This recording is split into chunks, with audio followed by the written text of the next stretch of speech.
Hello, buenas, I should say. Uh, um, Happy New Year, Merry Christmas. Um, been, I think it's 3 weeks since a video. I hope everyone subscribed or watching or whatever, vaguely interested or not, had a good break and the rest of it kind of thing. It feels like the break's coming to an end for me. It does kind of drag itself out a little bit, doesn't it? I mean, I appreciate the rest, of course I do. Slowly, coming back to life. Basically, since I last did a recording, I had my trip to England, which was great. I saw my daughter. I saw fat friends. I rocketed around the country. It did get a little bit exhausting, I've got to say, with luggage and stuff, and you kind of traipse around. You see a lot of hotels and a lot of trains and whatever. So I was quite a little bit frazzled by the time I got home. Then got here, and then I did Christmas here, which was perfectly pleasant, and then I did New Year's here, again perfectly pleasant. Just chilled out, right? Today's the second.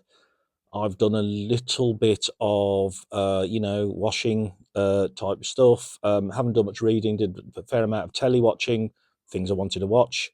Hooked on the Traitors as ever. It's very much appreciated watching that. I suspect like many people. So I think if I was going, well, when I next do an England trip, I'm not going to try and do all four. I tried to do all three kingdoms. I couldn't really do Wales because my chum there got COVID, which is unfortunate, but okay, that's what happened, right? So anyway, I am determined to restart 2025 with good intentions, and the last video was all about how I had lost weight on the Dr. Michael Mosley blood sugar diet, which I'm very grateful for. I'm not sure I'd do precisely that diet again. I'm either going to do a kind of general calorie deficit type diet using my Fitness Pal, which is what my co-parent and my ex-MIL do, and they seem to. It's slow but sure, right? I might try and do the other Mosley thing. I might do the 5-2. I'm not sure I'd do the Fast 800, which is essentially the blood sugar diet. I'm not sure I'm up for that much uh, strictness, though I think I could do 5-2 quite strictly. Um, I'm definitely, absolutely doing drynuary, no question about that. And I never really struggle with it. There is a social thing in the middle of the month which might stretch me, tempt me. We'll have to see how I go. Right. So trying to kind of get back into a positive frame of mind, trying to be more active, trying to do good healthy things. Done a little bit of walking. I've got myself another Apple Watch, which I think is a good. It's charging. I really have got one. That it's a good kind of prompt for me to do positive things. I did my NHS health check, and the long and the short of that is that I don't have diabetes. I don't have pre-diabetes. My cholesterol seems to be fine. I do have high blood pressure, and that is going to be my focus in terms of health, um, trying to alleviate that, basically. Okay, so I'm back in southern Spain. It's very cold at night here now. Here, as we always say, clues in the name, cold mountain. Right, but it is once the sun. So the sun is over there, and it's just coming down to the edge of the hill. Second that goes in under the hill, it'll plummet in temperature, and that's fine. It is I get sometimes I just sort of give up trying to heat the main room, and I kind of retreat to my bed, and watch stuff or read stuff, kind of thing, which sometimes makes you feel a bit old, but also I'm thinking, well, I'm trying to be economically rational here, and that kind of makes sense, right? And for the time being, as my co-parent wisely observed, essentially what I'm doing here is Spanish fat camp, like it or not. So I don't particularly mind not having a amazing rock and roll lifestyle for the time being. Okay. Anyway, all that not being said, how am I doing on reading? I faithfully took books to on the plane. I read a little bit. I didn't read everything. I just was, I was too busy or I was too focused on other things, and that was fine. That was fine. I don't feel guilty about it. Being the way of the world, I did come back with more books, and I've got books here as a Christmas present, and that's fine.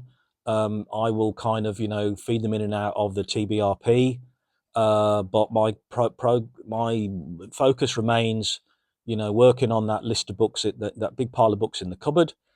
But I have good news. I finished one and I really, really enjoyed it.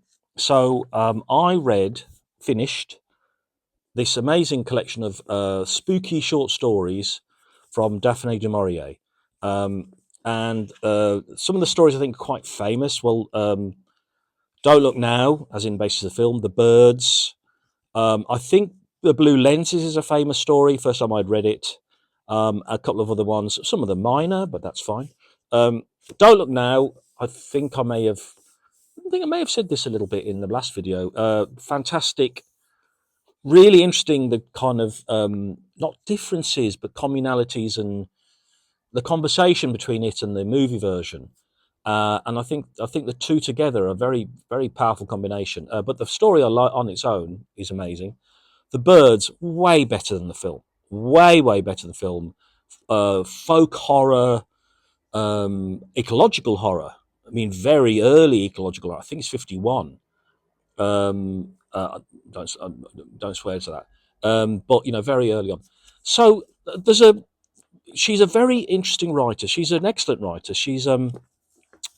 There's the uncanny. There is horror.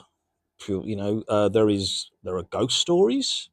Um, there's going beyond that into quite a sort of supernatural, um, mystical sense in one story in particular. And but what you really are getting from this is you are in these characters' heads, and she has a fantastic, does great work on a really. I found actually absolutely upsetting, actually, which was Split Second. Not to give any spoilers, because I really do think people should read this. And it's just a very kind of, she takes a very unsympathetic character, and just just the pathos and the sympathy, and the identification you feel this woman as it slowly emerges on you, not her, what's happened to her. Amazing, really, really good. There's a couple of things that are kind of slight, but really still very, very effective.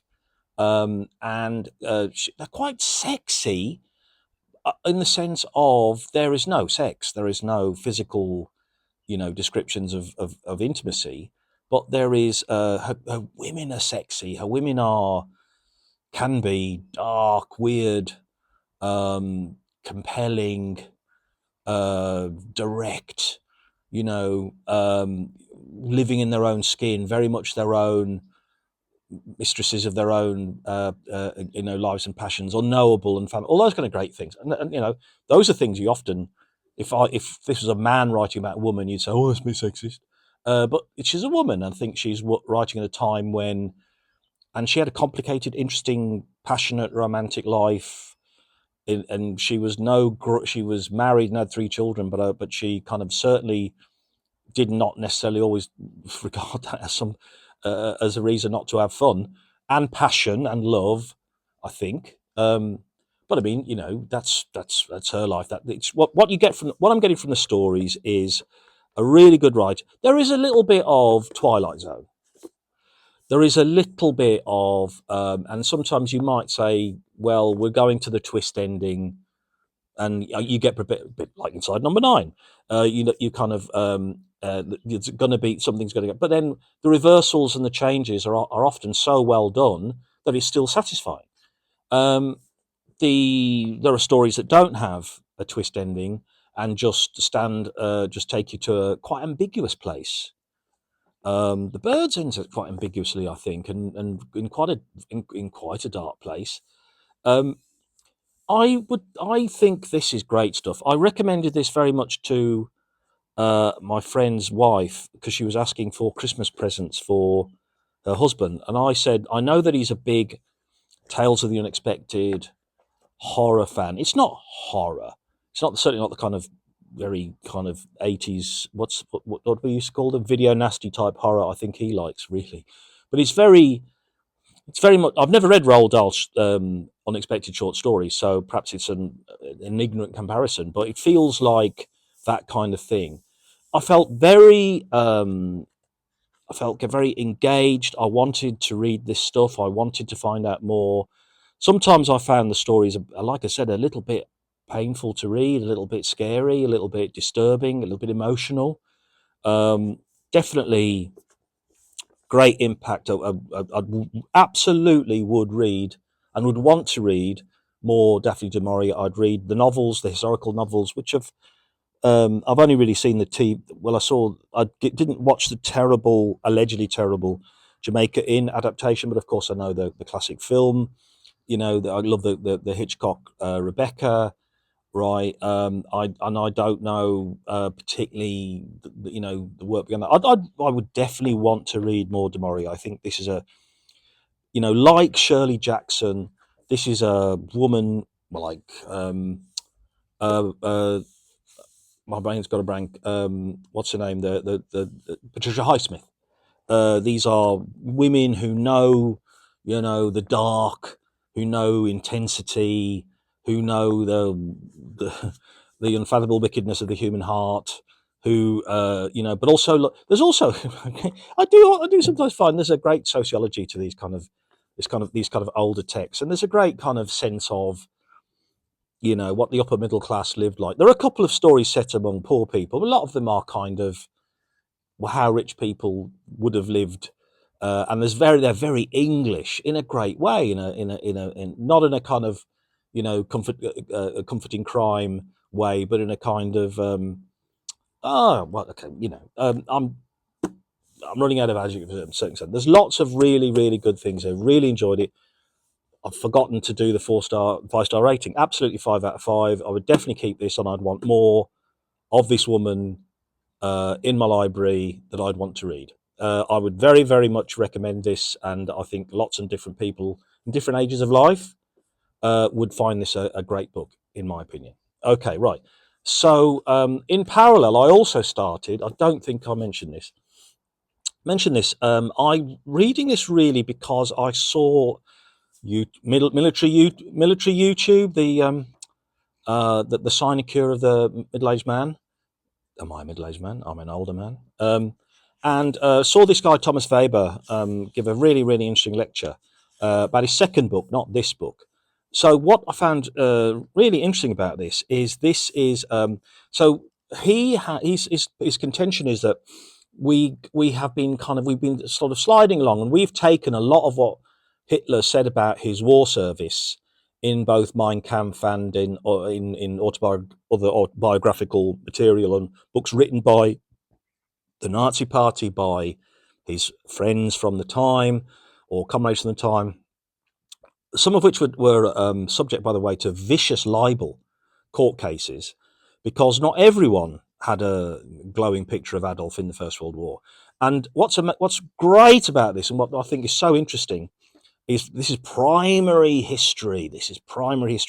This bloke went to Munich and got the regimental diaries of the List Regiment, and the letters and the documentation material, and he has built a really interesting, in-depth picture of not just Hitler's experiences in the Western Front, on the Western Front, but of the German army and the German society during the First World War.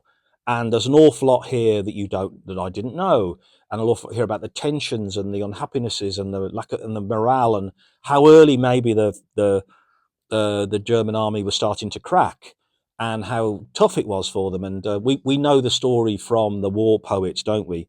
I watched that great Stephen Fry interview where he says we know more about the First World War from the handful of Wilfred Owen poems. To some extent, I disagree, I read a fantastic book, Forgotten Victory, which is really about that is a side of the war, just talking about the horror. Not saying the horror didn't happen, but that the war was worth fighting, and the war was and the British Army in the end performed magnificently and beat the bastards at their own game. And I think that is part of the narrative that should be there as well. Anyway, um, I'm I'm guess I'm like halfway through. I don't think we've got too much of the war left, but we're going to have the very interesting period of him in Munich after the war and all that kind of the revolution and the all that kind of period of time, and to what extent I think he's going to be talking about to what extent Hitler was a Marxist in the sense of, did he go along with, was he swept up in, did he believe in the revolution, and what maybe more than we suspect, maybe more than we think. Don't know yet, right? And I think it's there's a hell of a lot of detail. I was a bit put off by it because I like to talk about the physicality of books. Wow, it's a small font for a chap with older eyes, and there's a lot of text, and it's a long book, man. And some that kind of. But once you get into it, you really, really, really do. And I found it great. And as it says, Wall Street Journal, a triumph of original research. This fundamentally alters our understanding of one of the most studied figures of the 20th century. Being able to write new history of such a topic, such a well covered topic, and such a well covered individual, and such well covered pathology, and this in the 21st century, I think is excellent and gives me great hope for the humanities, for history, for research, for writing, for making the past talk to us, still finding out about things about the past that are useful. So, loving this book.